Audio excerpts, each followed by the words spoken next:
Ghostly greetings, I'm Grey Control, and welcome to my channel, where I discuss all things frilly and chilly. And today's episode is the Lolita evolution I've gone through, but more specifically how I discovered Lolita fashion.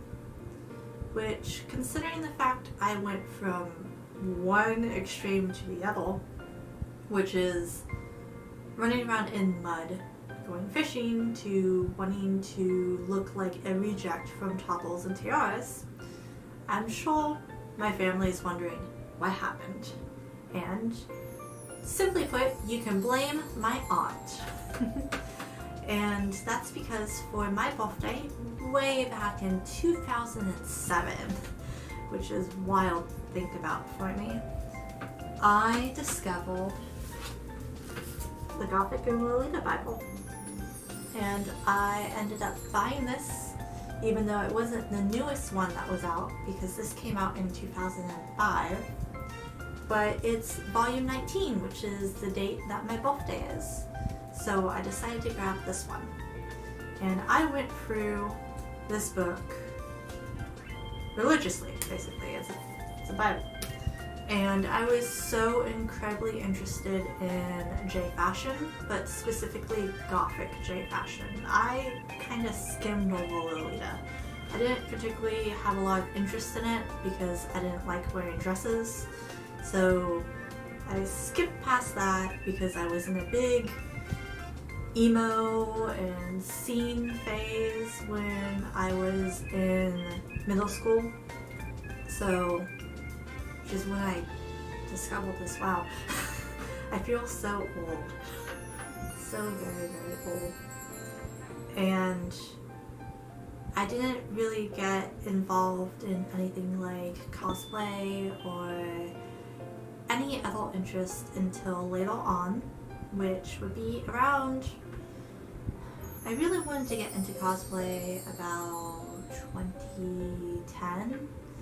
So 2010, I wanted to do a few groups. I had started working on cosplays, and I just never really enjoyed it.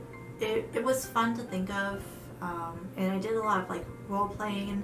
I did some LARPing. I played Dungeons and Dragons. I was a big weeb. I still am, and I just didn't particularly like that aspect of it. So I kind of skimmed along away from J fashion, but specifically cosplay, and until I moved to West Palm Beach. That was way back in 2011. I ended up making quite a few friends who were involved in cosplay, but also J fashion.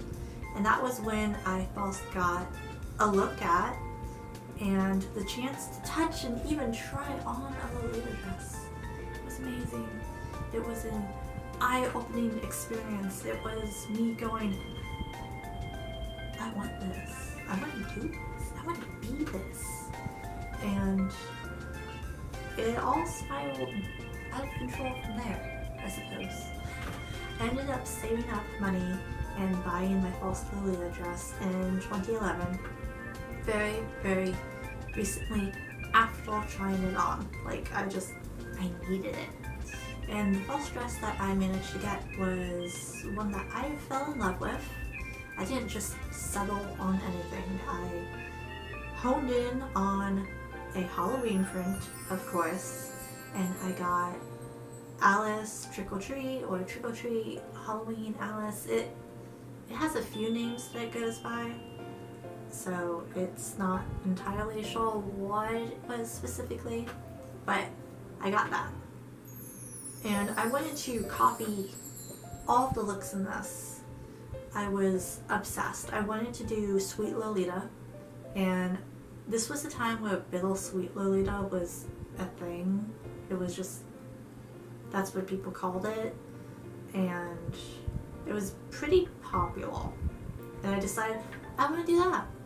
And I also decided, I want to do OTT Sweet. And I also decided, I just want to shove as many things as possible on my head. and that's what I tried to do. I ended up getting like miracle candy, but I also kind of bought a whole bunch of stuff that I just liked. And I bought it because I liked it and no reason other than that. Which ended up with me having a very, very incohesive wardrobe. I had classic and sweets and purples and pinks and reds, and it was a disaster, to put it very politely. My wardrobe couldn't be mixed very well. I didn't have a lot of cords. I didn't have a big Lolita community. Where I lived, it was kind of out in the middle of nowhere, so there wasn't exactly a big Lolita group that I could go to. I did have my friends who I did stuff with, but all in all, living in Florida, I started my Lolita journey, but I kind of stagnated very quickly. I ended up selling off a lot of stuff when I moved out of state, and most of it I didn't really feel that bad about getting rid of. I had always been cycling through my wardrobe, so I'd buy something, sell something, and buy something again, just to kind of create a little Lolita spending money. But because of that, I never really got a big closet. I never really got a lot of accessories, especially after leaving Sweet and then wanting to do just Gothic. I, again, sold off everything, pretty much, except for like 5 things. And then I moved to Georgia.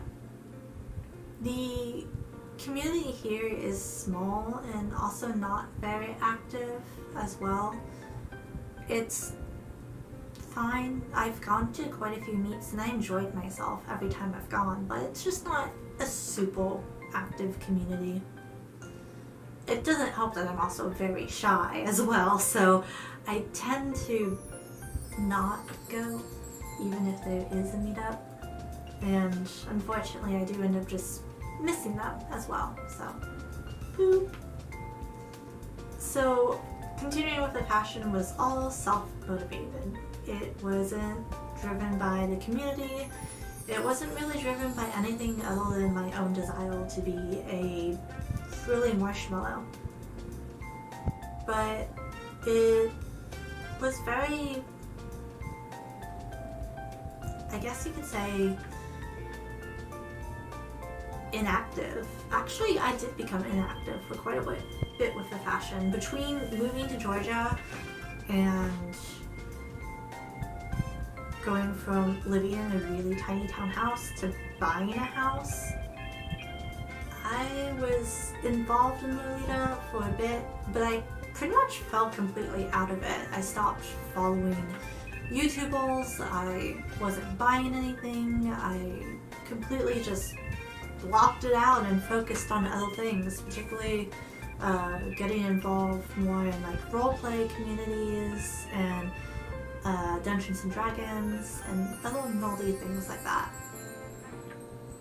It wasn't until after we bought our house 2 years ago that I decided, hey, I still want to be frilly. Nothing's changed. I need to get back into this, and I did. So I have accumulated a lot more Lolita now than I ever did. I'm still working on gathering things. I don't have a lot of accessories. Like, I would like more things to shove on my head, just in general. Just want a lot more bows. I want to be big.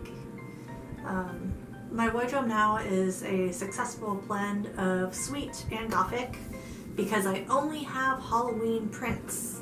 So I can kind of shoehorn both of those things together.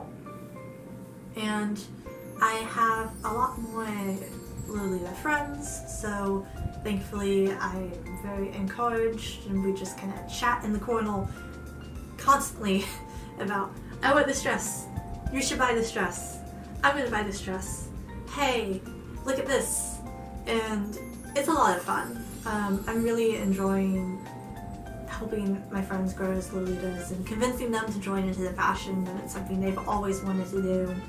And it feeds back into my own excitement as well. I'm just very happy to be back into the fashion.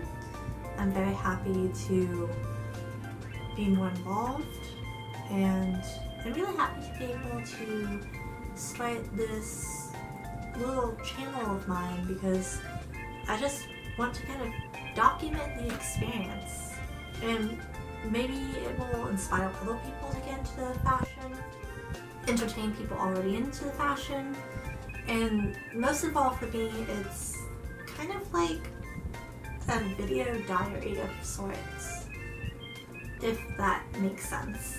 But anyway, this was kind of like my really weird up and down. I want to do stuff and then I don't do it, and then I want to do stuff and then I don't do it, but then I decide to slam my head straight into it and don't look back. That's essentially my whole Lolita transition of, oh, I don't know, and yes! So, yeah. I'll probably go a bit more into detail on this, on like actual dresses and the evolution of my wardrobe if anybody's interested, because I do think it's kind of fun to see what you start with and what you end up with in the end when it comes to the fashion. Because for me, especially when I cycled things out a lot, it was always just, you went from that to that, how? Nowadays, most of my dresses are probably going to be buried with me or bombed in a Viking-esque funeral when I go. So I don't actually end up rotating things out as much as I used to, but I still think that that individual journey of discovering your own style is always fun. So let me know how you discover Lolita fashion in the comments below. You can also haunt me at any of my socials, which are also linked. And of course, until the next time that we talk, I want you to keep it cute and don't be petty. Goodbye!